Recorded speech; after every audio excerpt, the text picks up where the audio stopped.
Okay. Okay. So you've heard that the third time's a charm. This is the third time I'm recording this same information.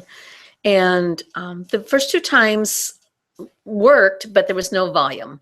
So I plugged in a mic and it should do it without it, but it hasn't. So we're going to try it. If it doesn't work this time, then I'm going to do just an audio. So I'm hopeful.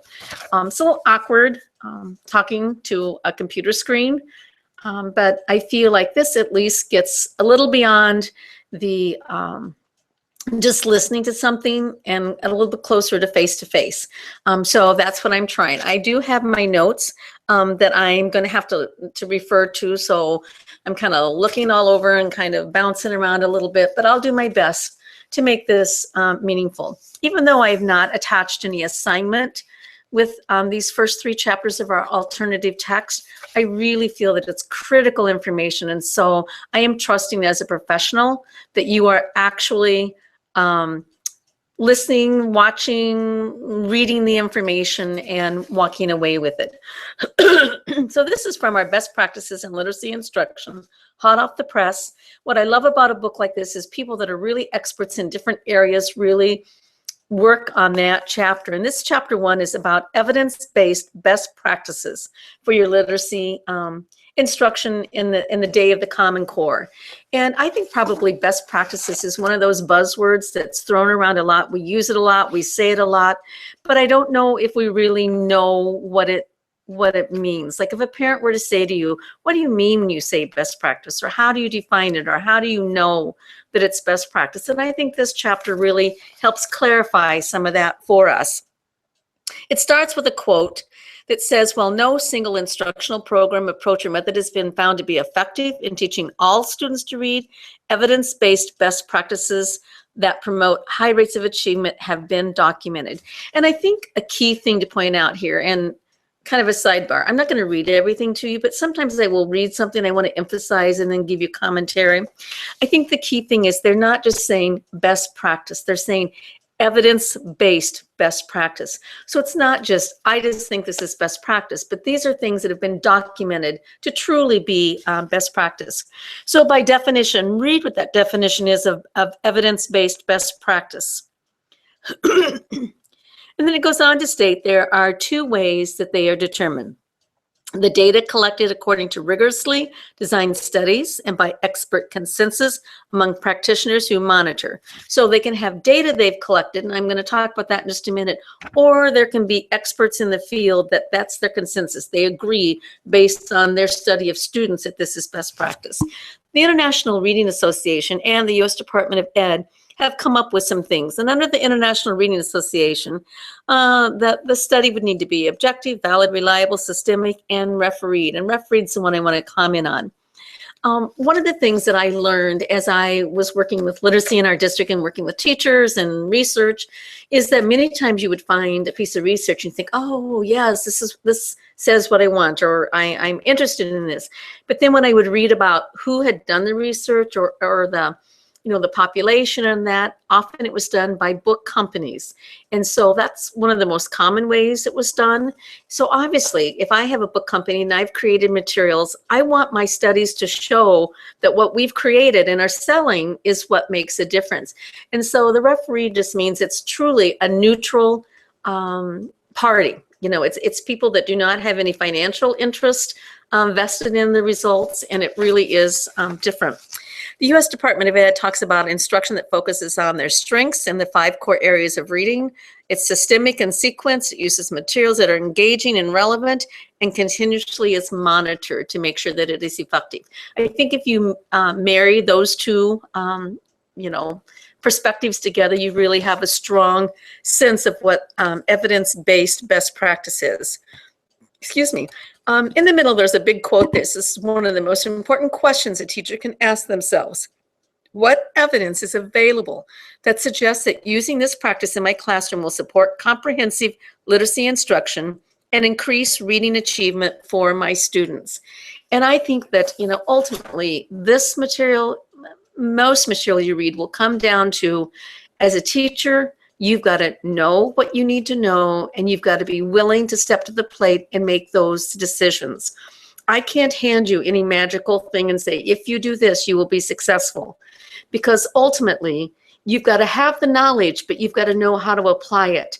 You've got to know when, oh, they've got it, I can push them to this level, or I need to back up and give more scaffolding. I need to go back to that gradual release and provide more practice. It really is up to the teacher.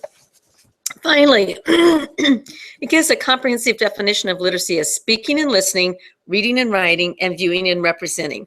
Those 3 key reciprocal skills. So when we're talking about literacy in this book, we're not just talking about reading or even reading and writing, but all 6 of those areas that are with communication.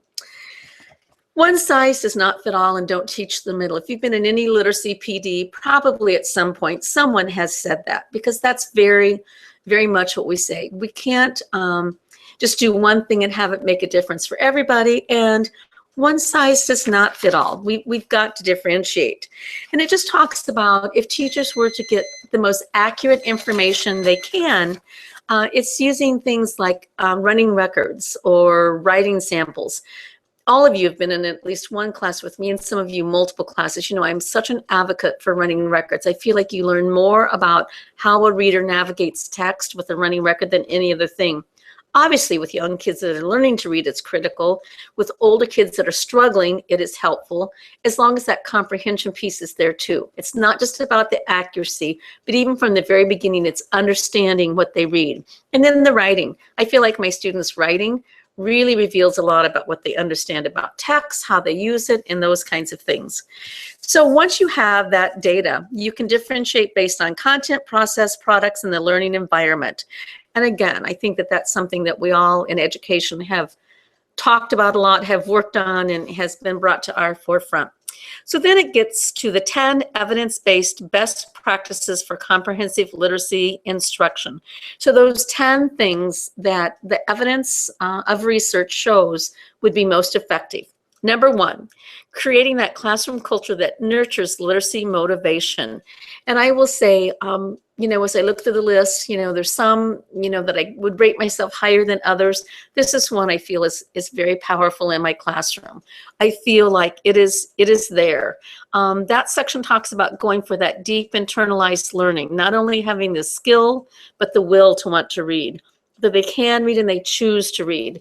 And I feel that through just the way I conduct my classroom, my read alouds, my modeling, you know, my encouragement, my support of literacy, my kids leave my classroom as motivated readers. So that's one that I think is just critical. And, you know, it's interesting because I will have people say, like I even have parents say, you know, oh my gosh, my kids came reluctant readers, you know, what do you do? And I honestly, when I reflect, I think the biggest thing is my read alouds. I just make them so engaging, and I model with them, and I let kids interact with me, and it's just powerful. And I have parents say, kids come home and talk about authors with them and things we're reading. So I know that that makes a difference. The second one is just scaffolding that instruction in those key areas of literacy. Very explicit instruction, which we've talked about a lot over the last few years in education, and moving to that gradual release. That's a place where I've had to work hard. With the gradual release, I tend to want to hold on a little bit too long, and then I realize, oh, I've got to let go. And sometimes then I let go too quickly. And so it's really that balance between that, making it a very gradual release. Providing opportunities to engage with different kinds of text. You know, I actually was in the book room last night getting new books to do with my groups and decided to go with some solid, good fiction, because I feel like between our content area, our time for kids, excuse me, we're doing lots of informational text.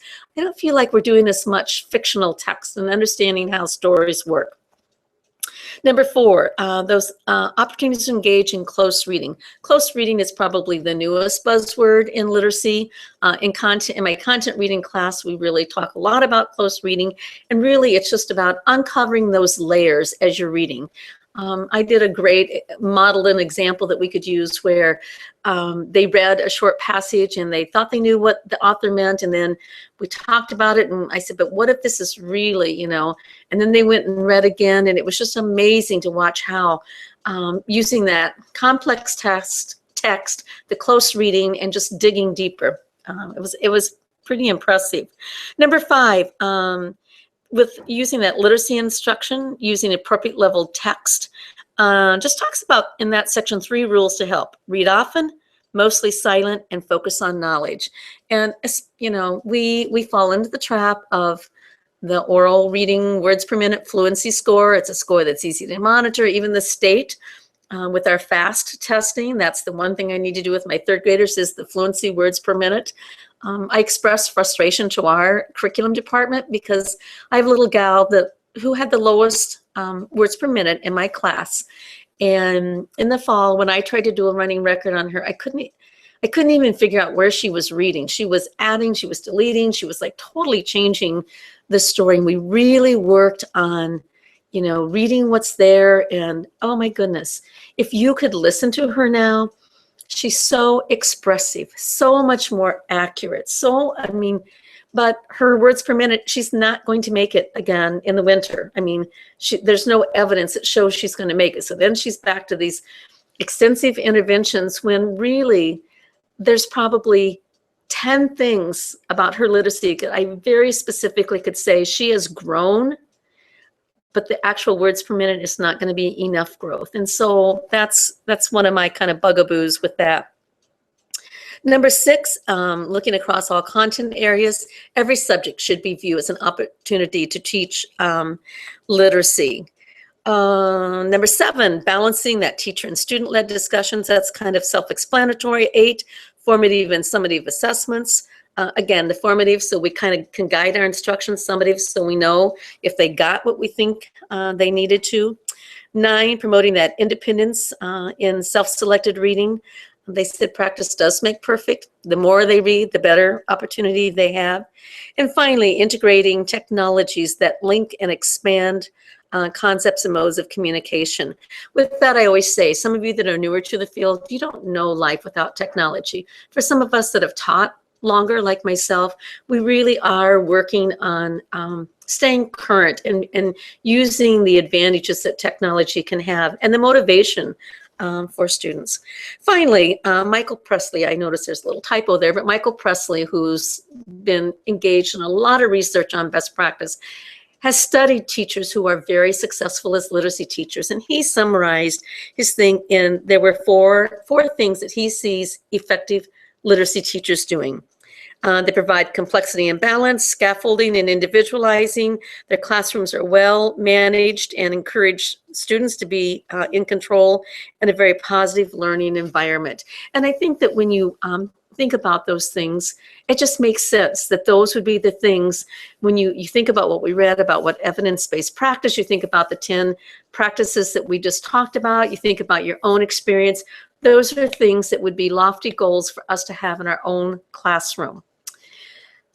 Okay, I'm going to cross my fingers now. I see little lights going, so I'm assuming that we actually got some sound this time.